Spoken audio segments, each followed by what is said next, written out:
There are moments in life that really test the limits of our strength. And a diagnosis like ALS, well, it can feel like you're living in that test every single day. Today, we're going to look at how an ancient song, Psalm 121, can offer this really profound kind of support for anyone walking that kind of journey.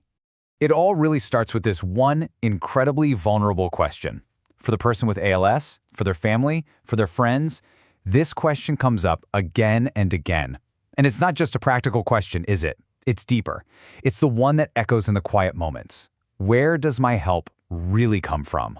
And to really feel the weight of that question, you have to understand the terrain. With ALS, the whole landscape of your daily life just shifts. The body you've always counted on, it changes. The path forward that seems so clear, now it's completely uncertain. This isn't just a challenge, it's a whole new world you have to learn to navigate. Okay, so here's what's so powerful about Psalm 121. It's not some kind of magical fix. It's what's called a traveling prayer. It was literally written for people on a hard, difficult road, moving through dangerous territory. And that makes it an incredible companion for the journey with ALS. See, this psalm is part of a whole collection called the Songs of Ascents. And you can kind of think of them as the soundtrack for a really tough pilgrimage. These weren't songs for people who had it all together. No way.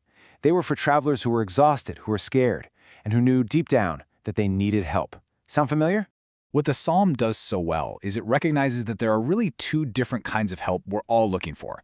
First, there's the practical, absolutely essential help from caregivers, doctors, technology, our own inner courage. But then there's this deeper longing, a longing for a kind of help that's infinite, something that never gets tired, never falters, and never, ever gets overwhelmed. And this is where the psalm offers this massive, crucial shift in how we see things. It takes our focus away from a world that can feel like it's getting smaller and smaller, and it opens it up to something so much wider. Think about it. When you're living with ALS, your world can shrink down to a series of tasks you have to manage perfectly. The next medication, the next transfer from the bed to the chair, the next equipment adjustment. It's all necessary, of course, but it can really narrow your whole sense of who you are and what your world is. And then, right in the middle of that small, constricted world, the psalm drops this just breathtaking answer. My help comes from the maker of everything, of heaven and earth. Now, this line doesn't magically erase all those difficulties from the last slide, but what it does is reframe them.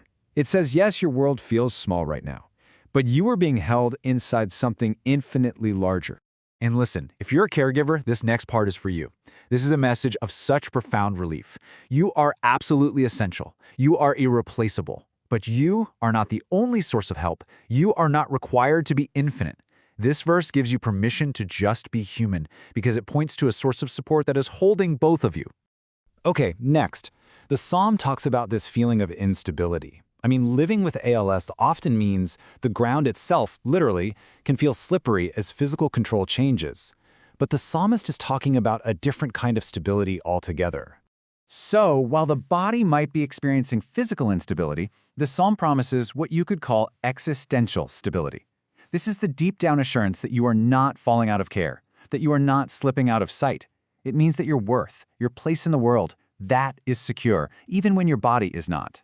Did you catch that? It says it twice.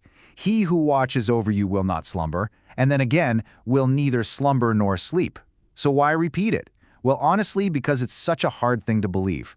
For patients, for caregivers, for anyone who is so deeply aware of exhaustion and the need for rest, this idea of a presence that never sleeps, that is just a radical, radical comfort. Now we get to this beautiful, really practical metaphor of shade. And notice this, shade doesn't get rid of the sun. It doesn't change the weather. What it does is offer relief within that environment. And that's the whole point. It's about finding help right in the middle of the reality of the illness. So, what is this shade exactly? Well, it's a kind of help that's close. It's immediate. It's accessible. It's not some far-off hope for the future. It's the relief you can find right here, right now, at your right hand, as the psalmist puts it. It's all about gentle, present support. And this shade can look like so many different things. It might be that moment of physical comfort right after being repositioned.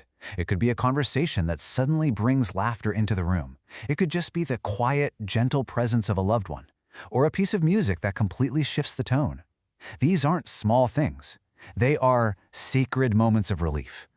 Okay, so now we have to tackle what is maybe the hardest, most challenging part of this whole psalm, this promise to keep you from all harm.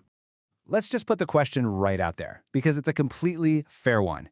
How can anyone read, "The Lord will keep you from all harm," when the physical harm of ALS is an undeniable daily reality?